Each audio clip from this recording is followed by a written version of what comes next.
Question: how does a man born in Australia become wanted by the United States, claim asylum from Ecuador in an embassy based in London in order to avoid extradition to Sweden?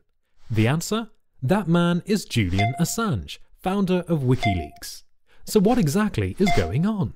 In order to better understand, we need to go back a couple of years. The first publication of the diplomatic leaks known as Cablegate had begun to take place. The shocking collateral murder video footage had been exposed, and the Afghan war logs had also been published. Julian Assange had become a worldwide cyber celebrity, and at least in the US government's eyes, public enemy number one. It was in this climate, on August 11, 2010, that he arrived in Sweden to give a lecture at the Swedish Christian Social Democrat organization. An appearance partly arranged by a woman whom we shall call Miss A.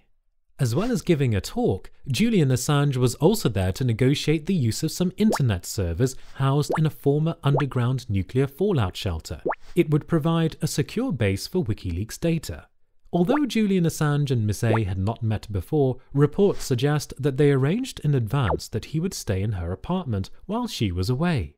Miss A, however, returned home a day early, and the two are alleged to have had sex that night. Miss A would later tell police that although the sex was consensual, Assange had been forceful and ignored her requests to use a condom. Assange denies this. Despite later making these claims, on the days that immediately followed, Miss A accompanied Julian Assange to the conference at which he was to speak, organized a crayfish party in his honor at her apartment, which went on until the small hours of the morning, tweeting at 2 a.m. A tweet, along with others, indicating she was enjoying Julian Assange's company, which she is alleged to have attempted to later delete. A male guest at the party would also later tell Swedish police that when he offered to put Assange up at his apartment, Miss A replied. The next day, Assange attended a dinner party organized by Swedish Pirate Party founder Rick Falkvinge, with whom Assange had negotiated the use of the servers in the fallout shelter. Miss A again accompanied Assange through this dinner and left with him. If this behavior seems a little inconsistent for someone who would later claim that she had been sexually assaulted 2 nights prior, things get stranger. The following day, Julian Assange allegedly had sex with another woman who had also attended the August 14 conference. We'll call her Miss W. On August 19, Miss W and Miss A managed to get in contact with each other and allegedly share concerns they have about aspects of their respective sexual encounters, mainly that Assange hadn't used a condom. Miss A asks him to move out, which he did the next day. On August 20, Miss A accompanies Miss W to the Klara police station in central Stockholm, simply to inquire as to whether it would be possible to compel Assange to take an STD test. Miss A, it is alleged, had gone along primarily to support Miss W. It turns out, however, that she knew the police officer on duty at the time, and that they were in fact political associates. We'll call her Officer K.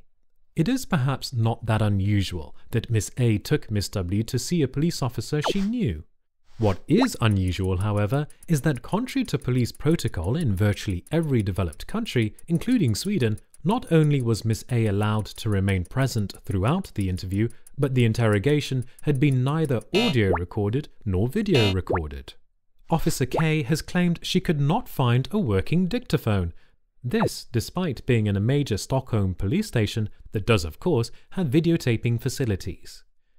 Sometime during Miss W's questioning, the police announce that Assange was to be arrested and questioned about possible rape and molestation. Upon hearing this, it is alleged that Miss W became so distraught that she refused to give any more testimony and even refused to sign what had been taken down.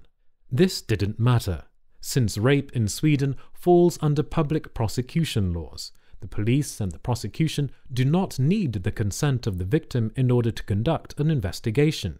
Without being notified of the charges or even being given an opportunity to respond, an arrest warrant was then issued for Julian Assange. Although the prosecutor's office might not have contacted Assange, within hours they let the whole of Sweden know what was going on, leaking to the Expressen tabloid the statements of Miss A and Miss W.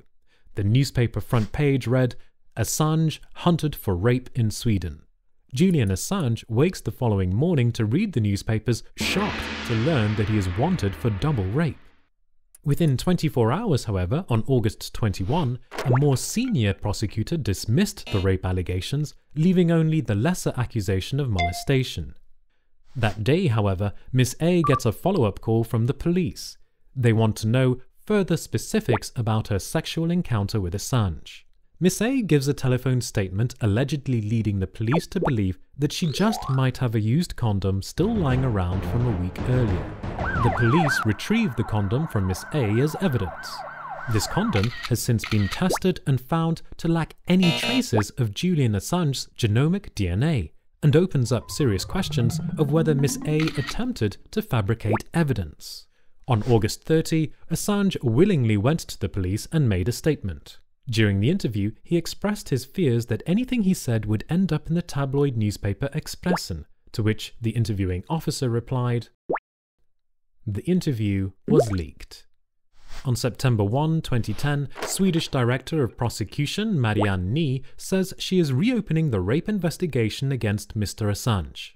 What follows is a brief timeline of events since the reopening of the investigation. On September 15, the prosecutor told Assange he was permitted to leave Sweden, which he soon does and travels to London. On November 18, Stockholm District Court approves a request to detain Mr. Assange for questioning on suspicion of rape, sexual molestation, and unlawful coercion. The prosecutor says that Julian Assange has not been available for questioning. Mr. Assange's British lawyer says his client offered to be interviewed at the Swedish Embassy in London or Scotland Yard or via video link. He accuses Marianne Ny of abusing her powers in insisting that Mr. Assange return to Sweden. On this, Assange's lawyers have a point. It is well within Sweden's laws to allow a person to depose on video or to send investigators abroad, which they have done in the past.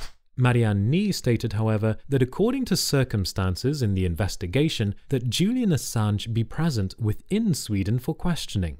Curiously, however, she refused to explain just what those circumstances happened to be. On November 20, Swedish police issue an international arrest warrant for Mr. Assange via Interpol.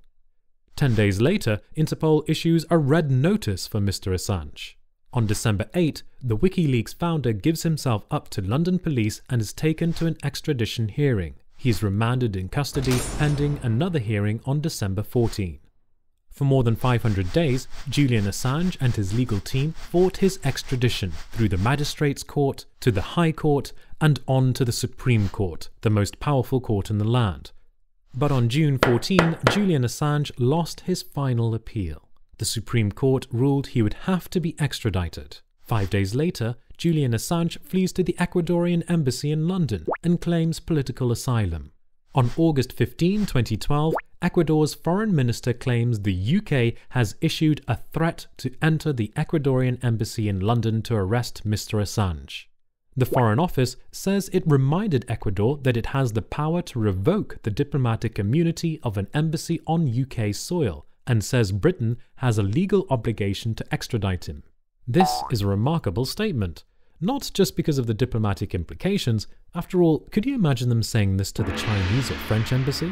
But because, when faced with the same legal obligations to extradite former Chilean dictator Augusto Pinochet over a decade ago to Spain to face war crimes, murder, and torture charges, Britain refused to comply.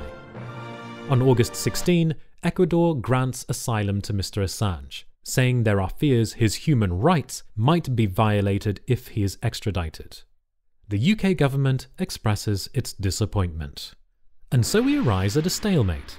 Julian Assange holed up inside the Ecuadorian embassy, the British police outside with orders to arrest on sight, the Swedish prosecutors steadfastly refusing to compromise, and the US authorities standing on the sidelines, suitably vague as to their intentions. And what of Australia, Assange's home country? Well, despite the fact that its embassy in Washington has been preparing for Assange's possible extradition to the US, Bob Carr, Australia's foreign minister, has labelled the idea preposterous. But according to Assange lawyers, this stalemate could easily be broken if Swedish authorities simply guarantee that Assange will not be extradited to the US if he comes to face trial. or the US government officially states that they are not planning on prosecuting Julian Assange. The fact that no such guarantees or assurances have been made, and given the disturbing nature in which the case has been handled by Swedish prosecutors to date, raises obvious questions.